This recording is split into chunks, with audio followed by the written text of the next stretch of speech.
Por el principio. Un buceo por los orígenes en primera persona. De verduras. Pobrecilla, ¿por qué trabajó esa mujer? Han venido del pueblo. Eso me ha dicho Felisa. Que ha venido toda la familia. Almudena, ¿qué pasa? ¿Tú no haces un dibujo? Entonces mi madre se sentaba allí con mis tías abuelas en la mesa camilla a hablar de lo que fuera, y a nosotros nos mandaban a la mesa del comedor con lápices de colores y papel para dibujar. Pero yo no sé dibujar, yo dibujo fatal. No sé dibujar, es que no sé, es imposible, y a mí misma me parece asombroso que con toda la imaginación que tengo, con la capacidad que tengo yo de ver cosas cuando cierro los ojos, soy absolutamente capaz de reproducir una cosa que estoy viendo con los ojos abiertos, ¿no? Entonces, como no sabía dibujar, pues me aburría. Ahí, pero dale, hombre, dale. Entonces, una tía abuela mía, mi tía abuela Charo, que era la hermana pequeña de mi abuelo, me dijo: pues no te gusta tanto leer, escribe algo.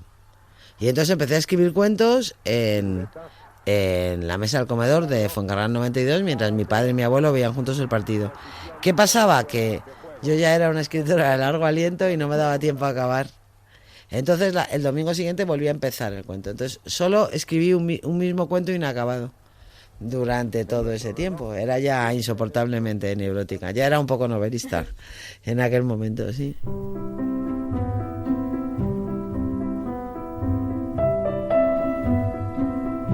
Esa niña que escribía el mismo cuento todos los domingos, mientras su padre y su abuelo veían el fútbol, es hoy una escritora consolidada que acaba de ganar el Premio Nacional de Narrativa. Almudena Grandes obtuvo su primer reconocimiento con Las edades de Lulú, una novela que ganó el premio Sonrisa Vertical, fue llevada al cine y traducida a 20 idiomas, y que le dio la entrada a la vida con la que ella soñaba desde niña: ser escritora. Desde entonces se han sucedido la publicación de novelas y el reconocimiento de público y crítica. Almudena Grandes es columnista en prensa y radio y está inmersa en una saga de novelas ambientadas en la posguerra. Esa escritora aprendió el amor por los libros de su padre y de su abuelo, que le recitaba poemas de Lorca, y puso en sus manos la Odisea para marcarla para siempre. Es una historia que merece ser contada, empezando por el principio. Por el principio. Por el principio. Por el principio.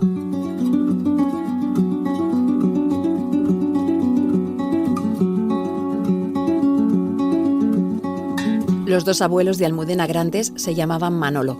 El paterno fue la mayor influencia de su vida. Dedicado a la fontanería y poeta aficionado, ese abuelo fue una presencia importantísima en la infancia de Almudena. Manolo Grandes era militar de carrera y poeta aficionado, que solo leía sus poemas a la familia. Almudena cree que su abuelo le empoderó y fue quien le enseñó la vida que hay en los libros. Todos los abuelos que salen en las novelas de Almudena Grandes son su abuelo Manolo. Entonces mi abuelo Manolo Grandes yo creo que fue la primera influencia benéfica de mi vida y la persona, pues tal vez la persona más importante de mi vida. Yo tengo un recuerdo de mi abuelo muy especial porque mi abuelo hacía conmigo una cosa que yo creía que era normal. O sea, que yo creía que lo hacían los abuelos con los nietos, que era escucharme. O sea, yo salía mucho a andar con mi abuelo, a él le gustaba mucho andar, y yo me iba mucho a andar con él porque vivíamos muy cerca en invierno y porque en verano veraneábamos en la misma casa. Entonces, en verano eran largas caminatas y yo me iba con mi abuelo a andar. Y decía, me voy a la Tejera, me voy a tal. Y yo decía, me voy contigo. Nos íbamos los dos andando en Becerril de la Sierra, que era donde tenía él una casa donde veraneábamos todos. Y en aquellos paseos, pues íbamos hablando. Pero íbamos hablando significaba que mi abuelo me preguntaba cosas y me hacía caso. O sea, tomaba en serio mis respuestas y me repreguntaba. Yo decía, pues ¿a ti qué te parece que los pinos se talen? ¿O a ti qué te parece que Hernán Cortés conquistara México? ¿A ti qué te parece? Yo le decía lo que me parecía y él decía, pues sí, pues no estoy de acuerdo, pero fíjate, si lo piensas por ahí. Y entonces hablábamos. Y ya cuando fui mayor me di cuenta de que es que lo normal no es que los abuelos hablen con los nietos. O sea, que los adultos no suelen escuchar a los niños, pero yo tuve la suerte de que mi abuelo me escuchaba.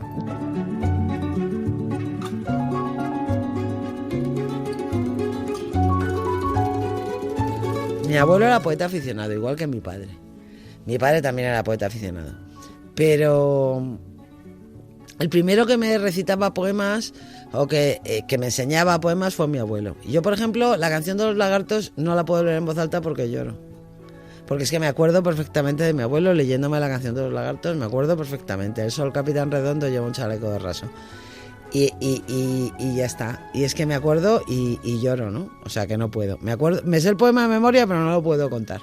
Un cielo grande y sin gente monta en su globo a los pájaros. El sol, capitán redondo, lleva un chaleco de raso. Miradlos, qué viejos son. Qué viejos son los lagartos. Ay, cómo lloran y lloran. Ay, ay, cómo están llorando.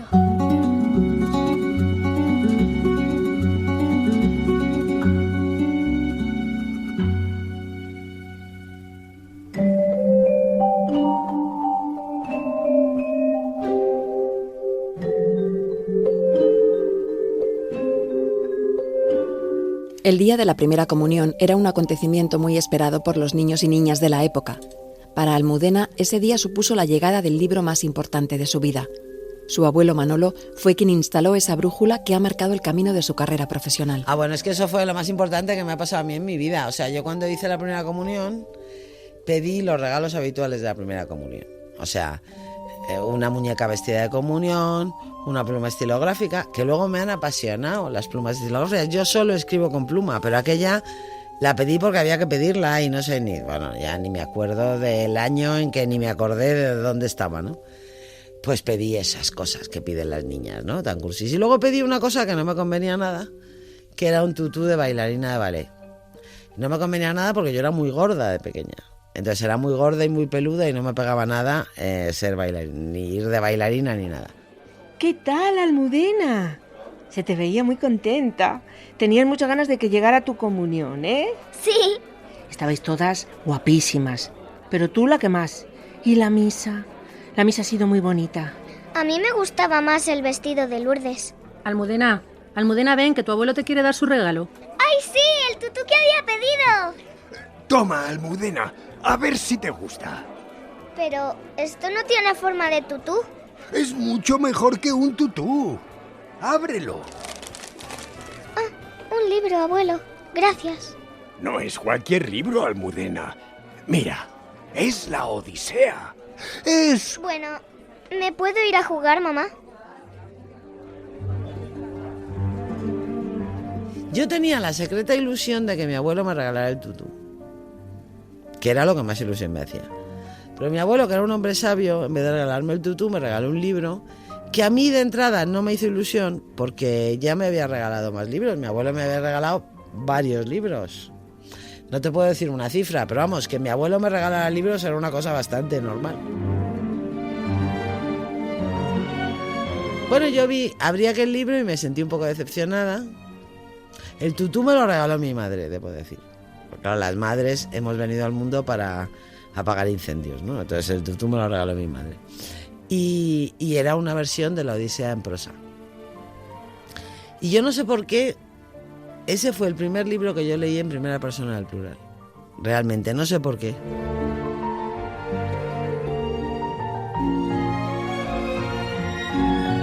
Pero me identifiqué de tal manera con Ulises que a partir de... Bueno, casi desde que salió de la cueva de Calipso, realmente yo leía Nosotros, donde ponía Ulises. O sea, nosotros nos atábamos al poste, nosotros pasábamos entre Escila y Caribdis, nosotros desembarcábamos en la isla de Polifemo, nosotros le dejábamos ciego, nosotros. Era todo el rato, pum, pum, pum, pum. ¿Por qué? No lo sé.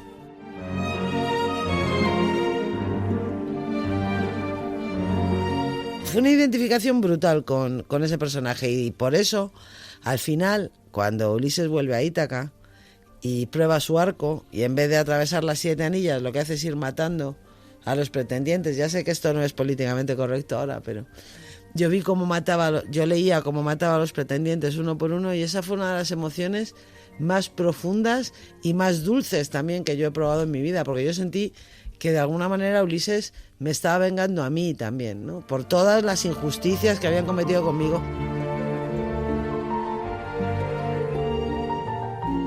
Cuando me hice mayor pensé que qué listo era mi abuelo, porque claro, Joyce no escribió Aquiles, Joyce no escribió Héctor, ni siquiera Héctor, que es mi personaje favorito de la Ilíada.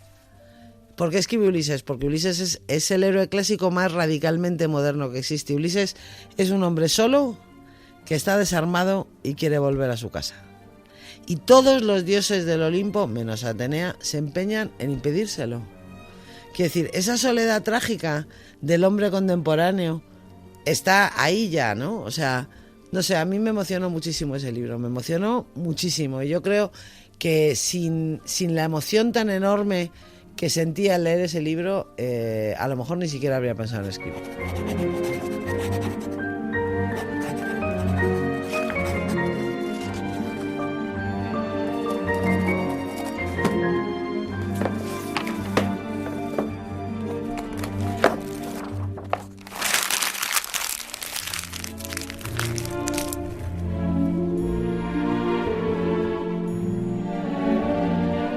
Ese abuelo que marcó tanto a Almudena en su vida, Manolo Grandes, era el hijo de Moisés, que fue el primero de los grandes que llegó a Madrid desde La Rioja. A ese bisabuelo y su estela legendaria en la memoria de la familia le dedicó Almudena su libro, Malena es un nombre de tango. Moisés Grandes, el bisabuelo de Almudena, era arriero, tenía una mula y se dedicaba a acarrear cosas de un sitio a otro. Su familia era originaria de un pueblo de la Sierra de Cameros, en La Rioja. Moisés se echó una novia de Salvatierra, que estaba en el llano, y cuando le contó a su padre que se quería casar con ella, el padre le dijo que eso era imposible. Le dijo a mi tatarabuelo Manuel que se había echado una novia y que se quería casar, y entonces mi tatarabuelo le dijo que ni hablar, que los de la sierra se casaban con los de la sierra, que los de la sierra no se casaban con los del llano. Entonces mi bisabuelo Moisés, muy digno, cogió una mula, que era su única propiedad, porque el carro no era suyo, pero la mula sí. Supongo que tendría más de una mula, pero la única propiedad que tenía era una mula. Y se vino a Madrid andando al lado de la mula, para poder venderla bien y que la mula no se cansara. O sea, se vino desde La Rioja a Madrid andando.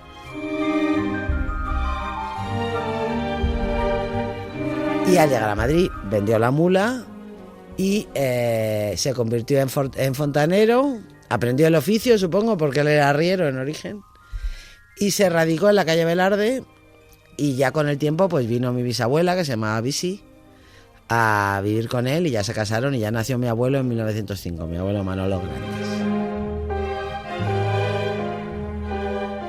Ese bisabuelo Moisés fue el que marcó las coordenadas geográficas en las que se criaría Almudena Grandes, el barrio de Malasaña, a un paseo de la Puerta del Sol.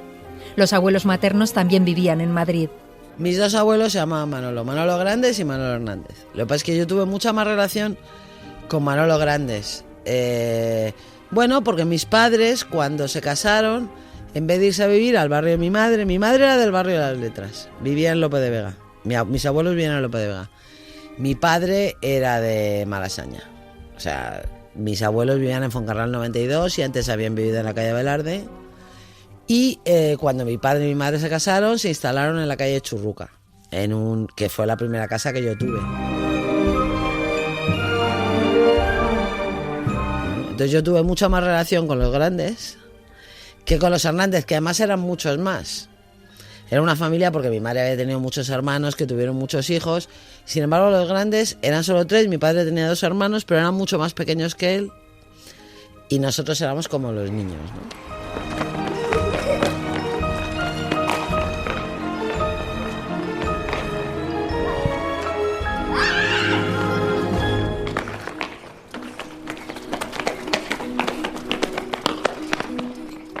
La madre de Almudena Grandes era Benita Hernández Alonso, aunque familiarmente todo el mundo la llamaba Moni. Pues mira, mi madre, que efectivamente se llamaba Benita, pero de pequeña la llamaban Moni porque le pusieron el mote sus hermanos, porque ella era muy morena, igual que yo, pero muy delgada, cosa que yo nunca he sido, y entonces decían que parecía una mona. Entonces, sus hermanos mayores, ella era la penúltima de una familia de 8 hermanos, y sus hermanos mayores, para burlarse de ella, la decían Moni, Moni, y a ella le gustó y se quedó con Moni.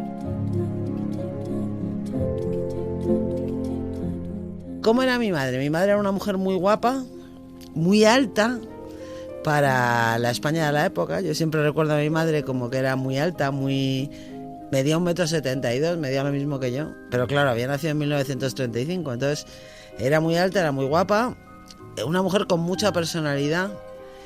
Siempre llevó el mismo peinado, que era un moño bajo, siempre el mismo moño bajo.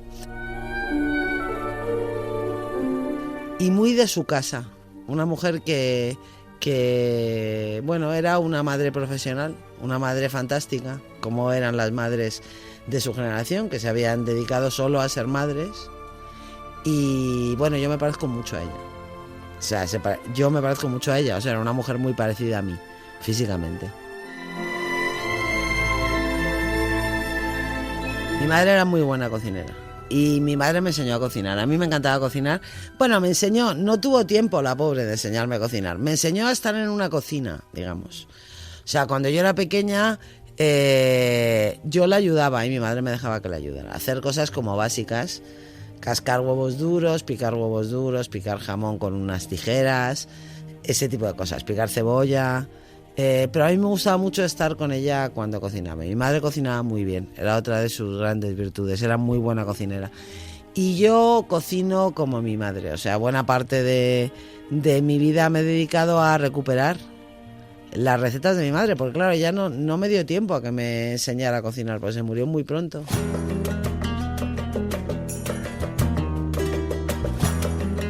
Almudena tiene el recuerdo de su madre cantando mientras hacía la comida o en los viajes en coche.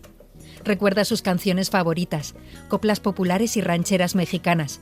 Y en especial, todas las navidades, el villancico que ella cantaba, poco conocido, de origen rural y andaluz, y que Almudena no es capaz de acabar sin lágrimas.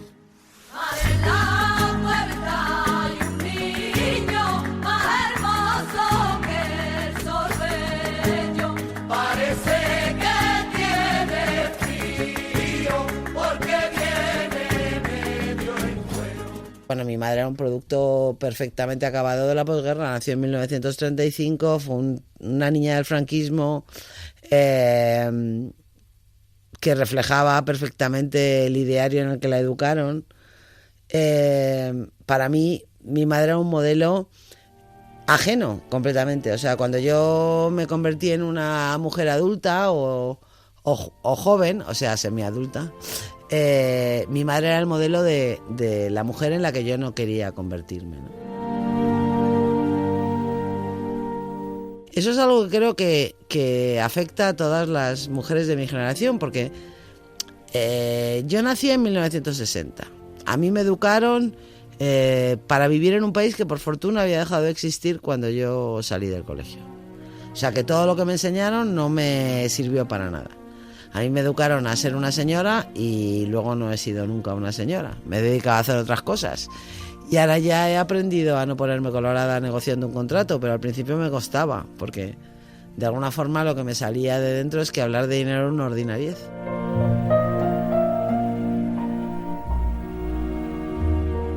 ¿Qué pasa? Que mi relación con mi madre se diferencia de las del resto de las mujeres de mi generación porque ellas han podido reconciliarse con sus madres y yo no. Porque mi madre murió cuando tenía 47 años y yo tenía 22.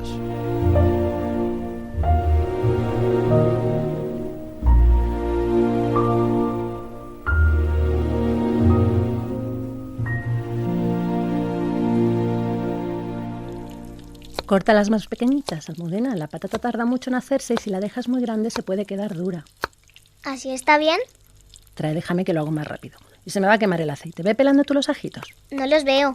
¿Los tienes en la mesa? Ahí, ¿donde Lola? Mira, la reina de Inglaterra, mamá. Siempre sale igual. Mira estas dos fotos. ¿Tiene la misma cara en las dos? Bueno, hija, es la reina de Inglaterra. Uno de sus trabajos es posar. ¿Y esta señora quién es? Está medio desnuda, ¿no? Es una falda de plátanos y no tiene pinta de ser de la nobleza. Esa es una artista muy famosa. En su época de joven, en los años 20, era la más famosa. Es Josephine Baker. Bailaba desnuda. Sí, era una artista de variedades, de cabaret. ¿Tu abuela la vio bailar? ¿Pero mi abuela? ¿Qué abuela? ¿Qué abuela va a ser? Mi madre. Anda, vete pelando estos huevos que ya se han enfriado. ¿Pero cómo que la vio bailar? ¿Pero dónde la vio? Pues aquí, en Madrid. ¿Pero en Madrid? ¿Dónde? Hija, pues ¿dónde va a ser? En un teatro. Pásame los ajos, anda. Uy, no encuentro por ninguna parte la cuchara grande de madera. ¿La has cogido tú, Almudena? Hija, ¿pero a ti qué te pasa?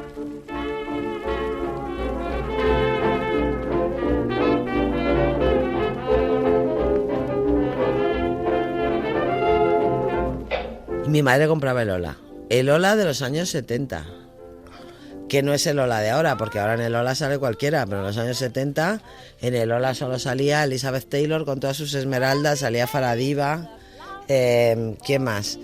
Pues esos, las reinas y las estrellas de Hollywood, ¿no? Ahora es muy fácil salir en el Ola, pero en aquella época.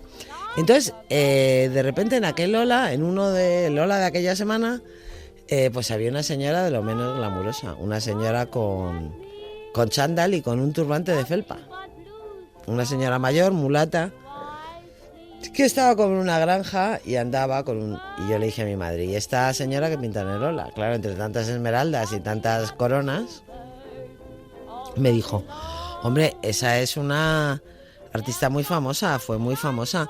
En los años 20 era la más famosa que había y era Josephine Baker. Y a continuación, sin darle importancia a lo que me dijo, tu abuela la vio bailar.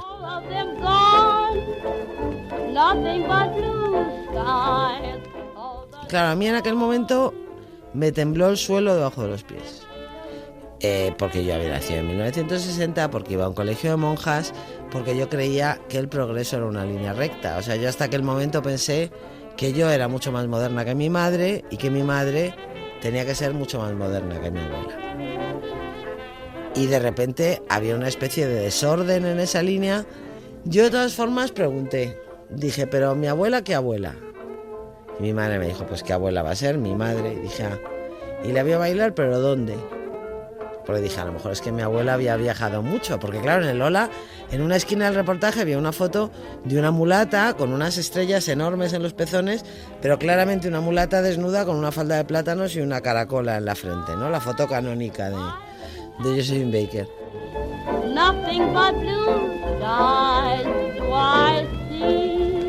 Y le dije a mi madre, ¿pero dónde la vio? Y entonces mi madre me dijo, pues en Madrid.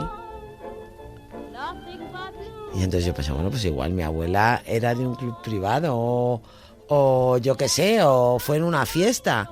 Y entonces ya dije a mi madre, ¿pero en Madrid dónde? Mi madre ya se impacientó. O sea, me miró como diciendo, esta niña es tonta, y me dice, pues ¿dónde va a ser? En un teatro. Pero claro, para mí era inconcebible que mi abuela pudiera ir a un teatro con mi abuelo, suponía yo, a ver a una mujer que bailaba desnuda, ¿no? O sea, para mí eso era como y eso fue la punta del iceberg.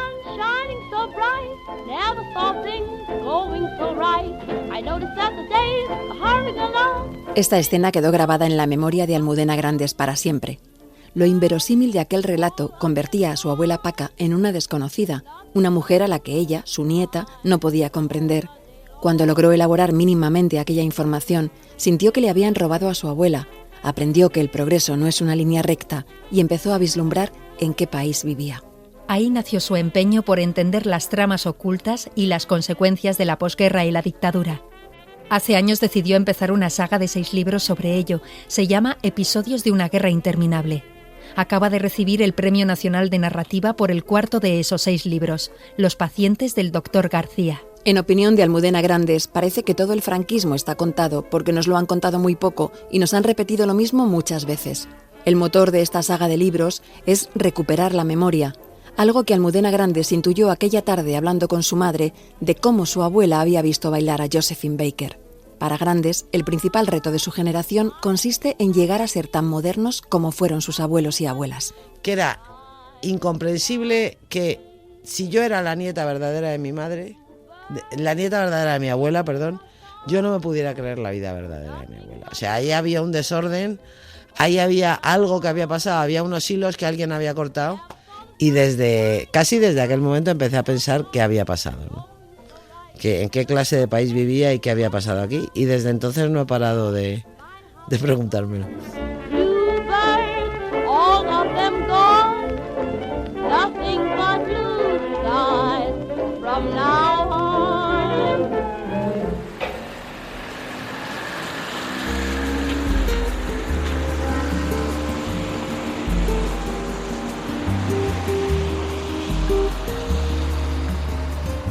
El padre de Almudena se llamaba como su abuelo, Manolo Grandes. Continuó con el negocio de fontanería que montó Moisés, aquel arriero que llegó andando con su mula a Madrid. Mi bisabuelo Moisés, cuando vino el de la mula, montó un taller de fontanería en la calle Velarde. Mi abuelo Manolo lo amplió y empezó a hacer fontanería industrial. O sea, empezó a trabajar poniendo la fontanería de las obras nuevas, ¿no? Mi padre siguió por ese camino y lo amplió todavía más. Pero a mi padre le gustaba decir que era fontanero, igual que su abuelo. Aunque en realidad era empresario. Podría haber dicho que era empresario o que era emprendedor o tal, pero él decía que era fontanero. Mi padre era un encantador de serpientes. Yo, cuando mi padre vivió mucho más que mi madre, murió joven, pero vivió muchos más años que mi madre, y cuando todos mis amigos de adulta ya lo conocían, se quedaban como rendidos a los pies de mi padre. Decían, pero tu padre es fabuloso, tu padre es genial, tu padre es encantador, pero tu padre tiene mucha gracia. Y yo decía, sí, todo eso, pero es mejor que no sea tu padre. Porque mi padre fue un desastre. El padre de Almudena era un seductor, le caía bien a todo el mundo. Poeta aficionado, como el abuelo, se autopublicaba libros y los regalaba. Con los años estuvo obsesionado con que a su hija le fuera bien y le dieran muchos premios. Almudena dice que su padre era un francotirador, inclasificable. Un hombre muy poco constante. A él le encantaba decir, a mí me encanta tener hijos, pero luego no les hago ni caso. Esa era una de sus declaraciones de principios. Y además era muy mujeriego, desaparecía cada 2 por 3, mi madre sufría muchísimo, luego aparecía, le gustaba mucho la juerga, era muy singular. De hecho, yo, crecí en una casa en la que, más que en una casa, en una familia en general, en la que, digamos, se glorificaba mucho a mi madre por padecer a mi padre, y para mí lo que fue un problema enorme fue querer a mi padre. Para mí querer a mi padre fue un problema hasta que me hice bastante más mayor. Yo siempre he dicho que madurar para mí fue aceptar que quería a mi padre. Y ya está, y que le quería, que me daba igual que fuera bueno, que fuera malo, que fuera regular, era mi padre y le quería, ¿no?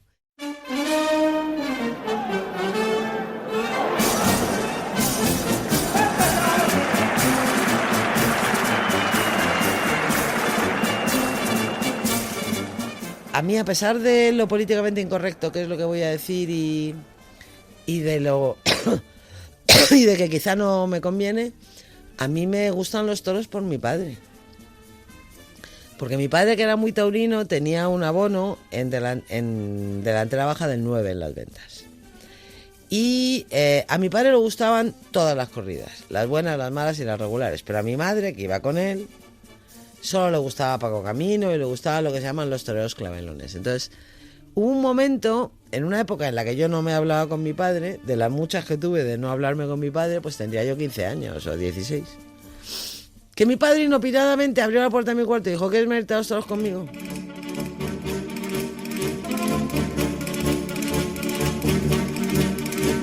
Entonces aquello era una cosa tan rara que dije sí.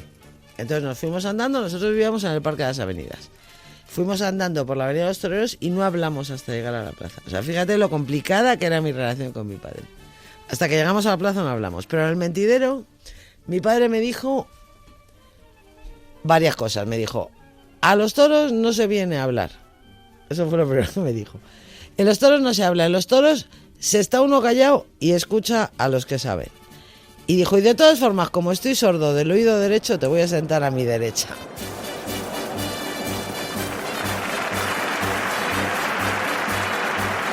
Salen los toros, que eran unos toros como del Conde de la Corte, con unas testas enormes.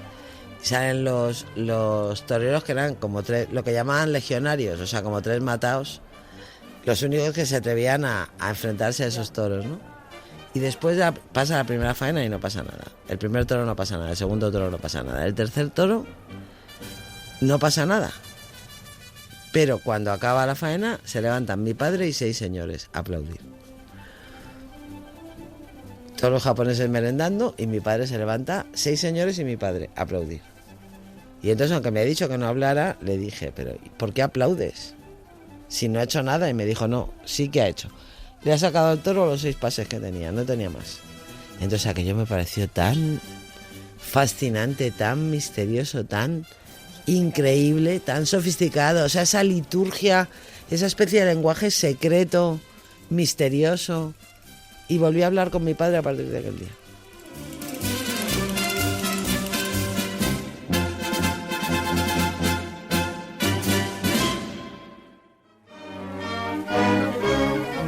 El Club Atlético de Madrid celebra sus bodas de oro. Medio siglo atrás, el impulso entusiasta y animoso de unos hombres enamorados del deporte fecundó la idea de crear en Madrid un club anónimo del ya entonces famoso Athletic de Bilbao. Así nació la vida futbolística en 1903, el Athletic de Madrid. Copas son triunfos. Estos trofeos dan fe de la brillante ejecutoria del club madrileño. Almudena Grandes es forofa del Atlético de Madrid. En sus palabras, existen mejores equipos de fútbol en el mundo, pero ninguno con esa fe, esa fuerza y el coraje de levantarse después de las derrotas con el corazón intacto para volver a ganar. A un equipo de verdad que esta tarde de ambiente llenará. Almudena ha heredado esa afición de su familia. Recuerda que su abuelo iba a ver el resultado de los partidos a la Puerta del Sol con su hijo, el padre de Almudena. Si su abuelo volvía a casa, calle Fuencarral arriba, con el niño en hombros y una bandeja de pasteles en mano, es que el Atleti había ganado. Si el niño iba de la mano, es que no había nada que celebrar. Mis abuelos los dos eran del Atleti, y los dos eran muy forofos. Pero mi abuelo Manolo Grandes era socio del Metropolitano desde que mi padre era muy pequeño. Y cuando el Atleti jugaba fuera, ponían unos marcadores en la Puerta del Sol y mi padre se llevaba mi abuelo se llevaba a mi padre a ver el resultado. En aquella época vivían en Fuencarral 86, porque ellos casi siempre vivieron en la calle Fuencarral, se fueron cambiando muy poco, siempre en la misma calle. Y cuando el Atlético había ganado fuera, mi abuelo volvía con pasteles y normalmente traía a mi padre a hombros, para que no tuviera que andar desde eso. Y entonces mi abuela salía al balcón a mirar y cuando mi abuelo no traía pasteles y mi padre venía andando, acostaba a los pequeños. Porque no se cenaba y porque había perdido el Atleti, porque no quería tener bronca. Sí, lo del Atleti es... Pues mira, yo la primera vez que fui al Calderón fui con mis padres, con los dos, y con mi hermano Manuel, a ver jugar al Atleti con el Valencia. Eso no se me olvidará. Y no se me olvidará porque nosotros estábamos allí, boom, boom, venga a gritar, porque mi madre era muy forofa, eran muy forofos los dos.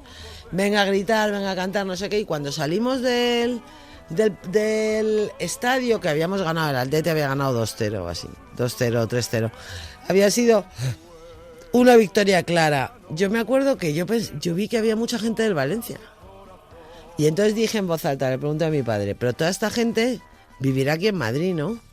Y un señor bajito, con el pelo blanco y con una gorrilla del Valencia, que es que lo estoy viendo ahora mismo, y pues esto puede ser el año 67 de lo que estamos hablando, pero yo la cara de este señor la estoy viendo ahora mismo, con una gorra blanca de visera fruncida por detrás, con el escudo del Valencia aquí encima de la cabeza, me miró y me dijo, no hija, la mayoría venimos de Valencia. Y yo pensé, jolín, venir de Valencia a ver perder a tu equipo, qué horror, qué mala suerte.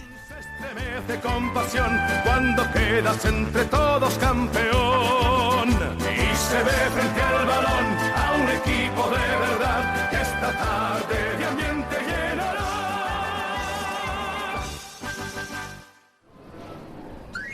Buenos días, Manolo. ¿Qué tal está? Hola, Almudena. Aquí, dando un paseo con la niña. ¿Cómo está Miguel? Va mejorando. Nos ha dado un susto gordo, pero dice el médico que lo malo ya está pasado. Me alegro de que esté mejor. Dele saludos de mi parte. Gracias, se los daré. ¿Y ese quién era, papá? ¿Quién? El de esa placa, Manuel Machado. Ese fue un poeta importante, hermano de otro, Antonio Machado. ¿Ya te he leído poemas suyos alguna vez? ¿Vivían aquí los dos con sus padres? No, eran de Sevilla. Manuel vino aquí ya de mayor. Y fíjate qué casualidad, que en esta misma casa vivió también otro escritor, Jardiel Poncela. Y Manuel Machado le animaba a escribir. ¿Cuántos escritores hay en esta calle? Vamos a comprar un helado.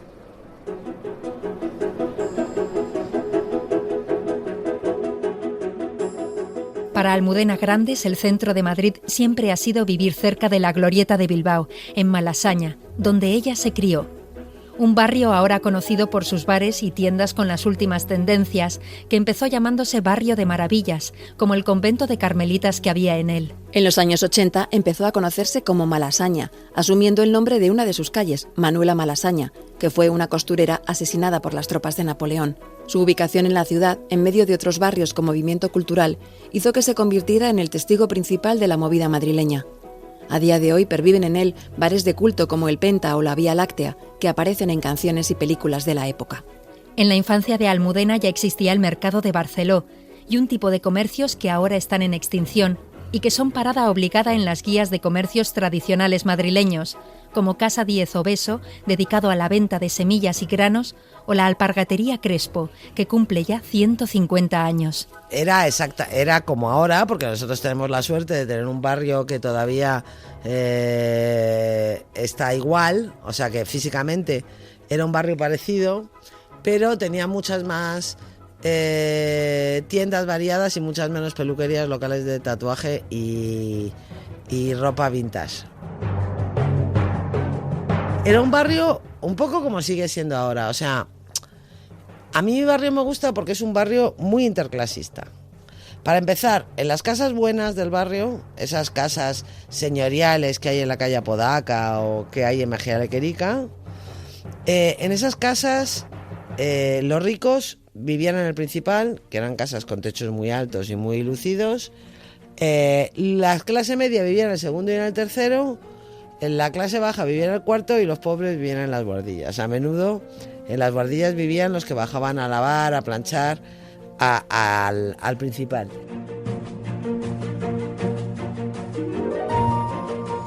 E incluso en las zonas donde no hay edificios de estos, en los que convive gente de diversos pisos, por ejemplo, en Apodaca, en Barceló, en Fuencarral, si te fijas un poco, se ve que hay portales de mármol, casas con portales de mármol y con los balcones muy separados, casas de 5 pisos a lo mejor o de 6 pisos y al lado de casas con fachadas de yeso con los balcones mucho más juntos que solo tienen 3 pisos, ¿no? O sea, casas de pobres y casas de ricos, todas mezcladas, ¿no?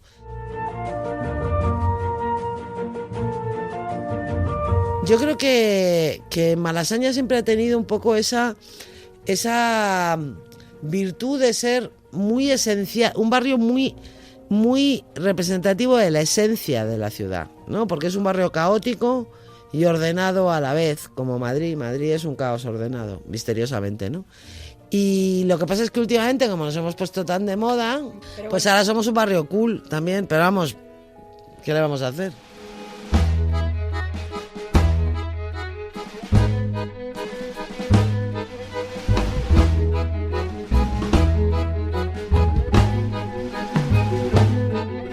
Sí, a mí me encantaba ir a la Puerta del Sol y a la Gran Vía. A mí sobre todo me encantaba la Gran Vía. Y mi madre decía, hija mía, ¿te gusta lo mismo que a los de los pueblos? Porque mi madre era madrileña de otra generación y, claro, cuando ella era pequeña, pues como la Gran Vía, pues que no era elegante, ¿no? O sea, como que la Gran Vía, la imagen que tenía ella de la Gran Vía eran los paletos que venían y se la quedaban mirando con la boca abierta. Pero a mí me encantaba ir a Sol y ir a la Gran Vía. Y mi madre decía, qué barbaridad. Yo nunca fui a la cabalgata de Reyes, nunca jamás. Y a mi hija, a mis hijos sí los he llevado, pero yo nunca fui. Porque mi madre, sospecho yo que para quitarse la cabalgata encima, no creo que lo dijera en serio, pero cuando le decíamos, mamá, vamos a ir a la cabalgata, decía, no, ahí solo van los paletos. 30.864, 125.000 pesetas. Yo me imagino que era para quitarse de encima. Entonces la única excepción a esa norma era el 22 de diciembre.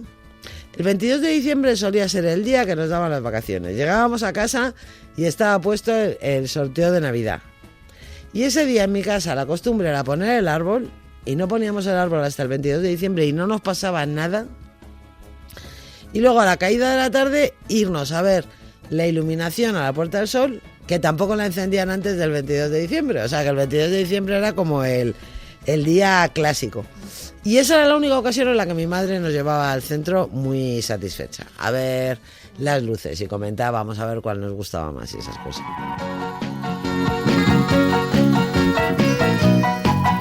Durante el siglo XVIII, la historia natural dejó de ser materia reservada.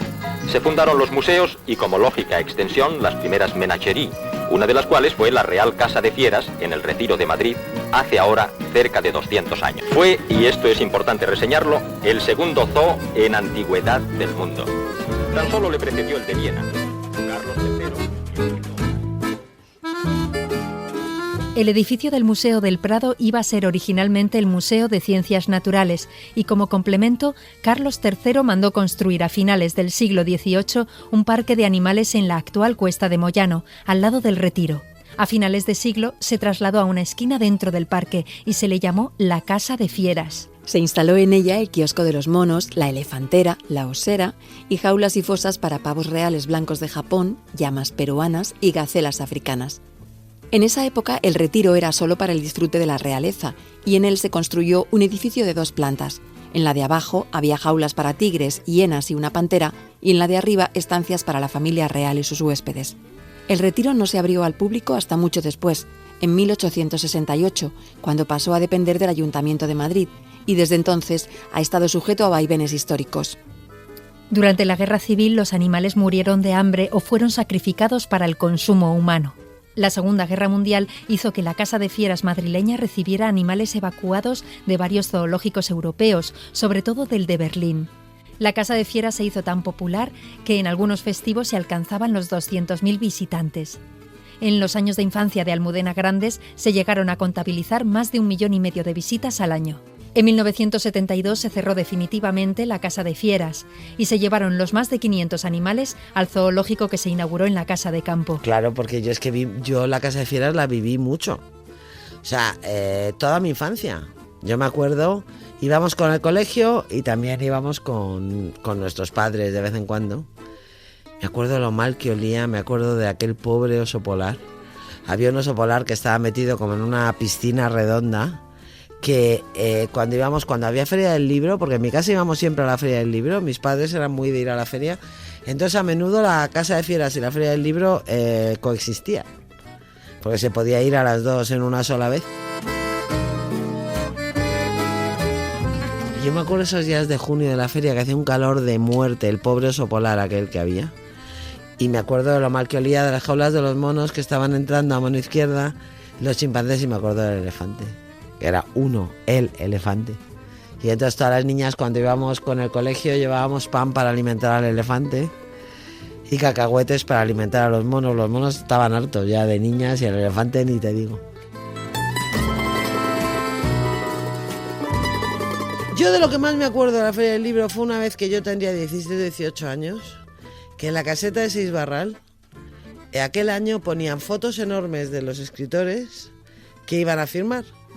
Entonces había como un póster grande en la pared de la caseta de Vargas Llosa, estaban Vargas Llosa y Juan Goytisolo. Había más, pero yo me acuerdo sobre todo de Vargas Llosa y de Juan Goytisolo, y me acuerdo de estar yo en el centro del bulevar mirándoles, pero un cuarto de hora mirándoles sin nada más, o sea, sin hacer nada más que mirarles. Yo me acuerdo que yo pensaba, algún día yo estaré ahí, algún día yo estaré. Y ese recuerdo, el recuerdo de aquella caseta de Sisbarral, que además era la editorial en la que queríamos publicar todos en aquel momento, ese recuerdo hace que me emocione todavía entrar en una caseta de la Feria del Libro.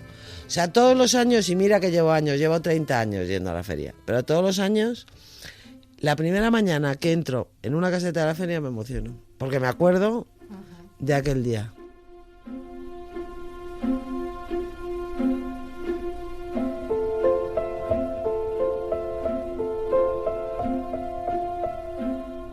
Cuando Almudena Grandes tenía 12 años, la familia se mudó desde el barrio de Malasaña al Parque de las Avenidas, lo que la escritora llama una zona residencial con pretensiones.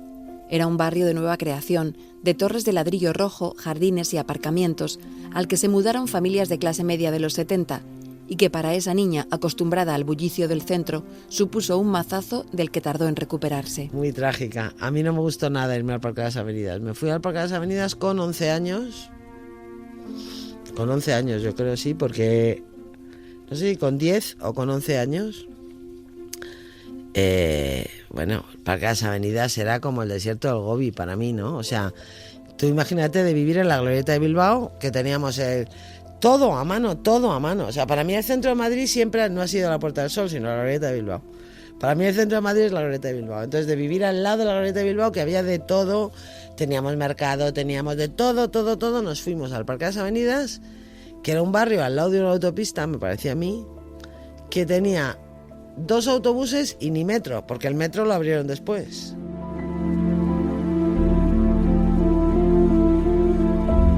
Almudena Grandes ha tardado muchos años en volver al barrio de su infancia, a cerrar el círculo de casas madrileñas en las que ha vivido. Al fin consiguió mudarse, ya de adulta, a una calle paralela a la que habitaba de pequeña.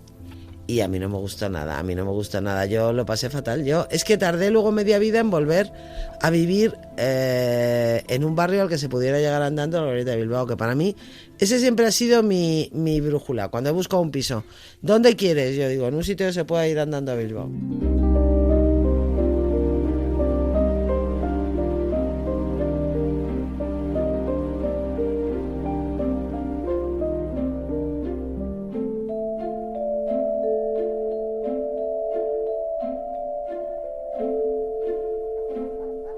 Almudena, vete lavando las manos, que vamos a comer enseguida.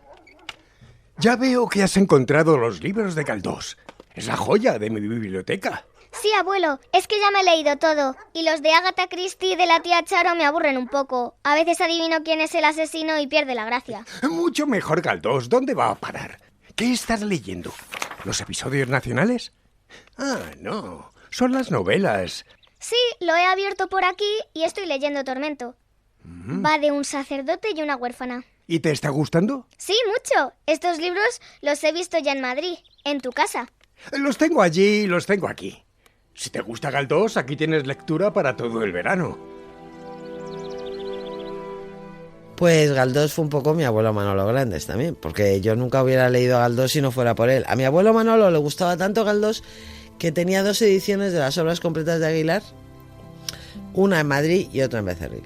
Y yo el problema que tenía en Becerril era que no tenía nada que leer. O sea, todo mi amor por la novela de aventuras que aparece tanto en mis libros, en mis novelas, todo eso viene de unos veranos en los que me ventilé entera una colección de la editorial Molino, que tenía las tapas duras de color verde agua y eran como los clásicos de la literatura de aventuras juvenil.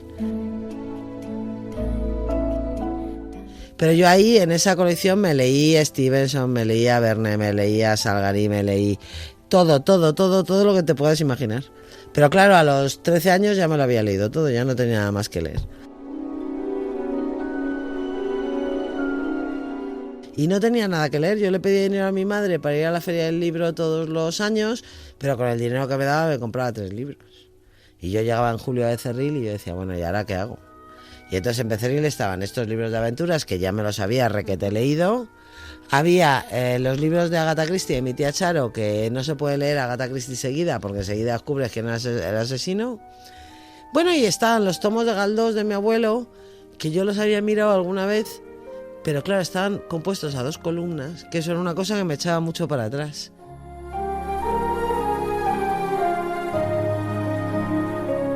Pero ya el verano de 1975, ya cuando no podía vivir más sin leer, porque ya no tenía nada que leer y me quedaba medio verano por delante, entonces dije, bueno, voy a intentarlo. Entonces, descarté, mejor dicho, los episodios nacionales, porque yo no sabía lo que eran los episodios nacionales, aunque tenía 15 años, debería haberlo sabido, pero no lo sabía. Y elegí las novelas. Había 3 tomos de novelas, 3 tomos de episodios nacionales. Y elegí el tomo 2 de novelas. Y dije, bueno, lo voy a abrir al azar y la primera novela que empiece me la leo. Y tuve la suerte infinita de que la primera novela que empezó fue Tormento. La historia de un cura que se enamora de una huérfana, contada con muchísima compasión y con muchísima ternura, tanto hacia el cura como hacia la huérfana. A mí me fascinó, me pareció inverosímil que eso pudiera ser literatura española. O sea, que esa historia era muy curioso, porque claro, los nombres de las calles me resultaban familiares. Y los apellidos y todo, ¿no? pero me parecía rarísimo, más raro casi que lo de Josephine Baker, ¿no? Esa ternura hacia un cura que se enamora de una huérfana. Y ahí empecé a leer a Galdós y nunca he parado de leer a Galdós.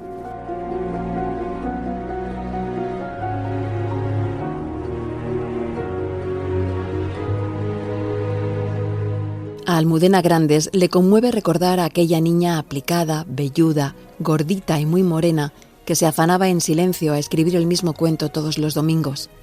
Almudena solo aspiraba a ser la verdadera hija de su madre, a dormir tranquila por las noches, a enderezar el mundo y su destino con él. Desde entonces, escribe para vivir y la pasión sigue llevándola de la mano. Pues tengo una relación muy profunda con ella porque nunca ha desaparecido. O sea, yo sigo siendo esa niña. Esa niña, cuando salía del cine, iba haciendo los personajes de la película mientras andaba por la calle, y por eso yo después he escrito novelas. Esa niña leía mucho porque nunca la elegían para hacer de angelito en la función de Navidad, y descubrió que en los libros podía ser mucho más feliz y que no le importaba que no la eligieran para hacer de angelito porque podía colonizar islas desiertas, ir a la luna o bajar al centro de la Tierra. Y esa niña sigo siendo yo. Tengo una relación de mucha ternura con ella. Me gustaría que hubiera sido un poco menos tonta, que hubiera metido un poco menos la pata. Me gustaría poder decirle dónde se estaba equivocando, pero no he dejado de ser yo.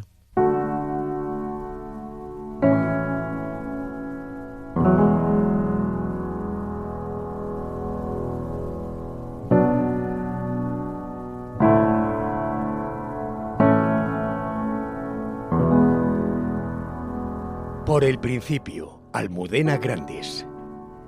Dirección, realización, guión, montaje y locuciones, Toña Medina y Ángeles Oliva.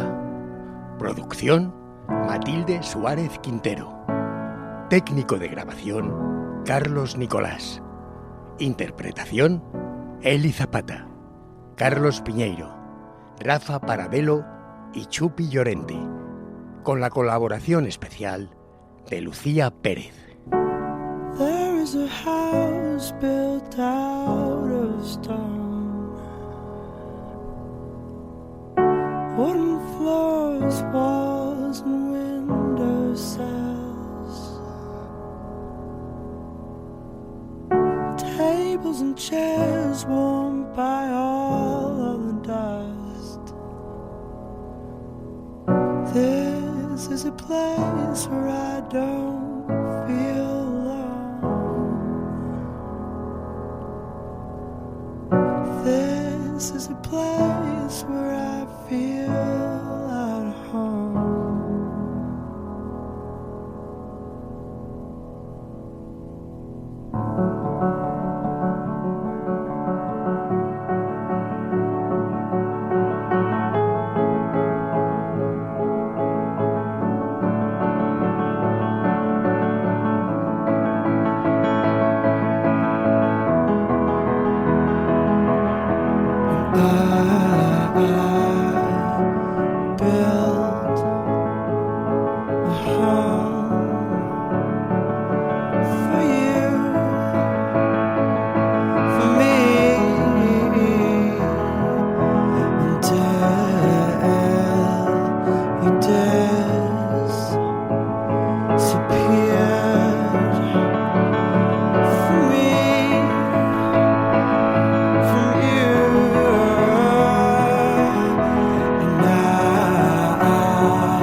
was sold by the color of green. The ground had rose then past its knees. By the cracks of his skin I climbed to the top. I climbed the tree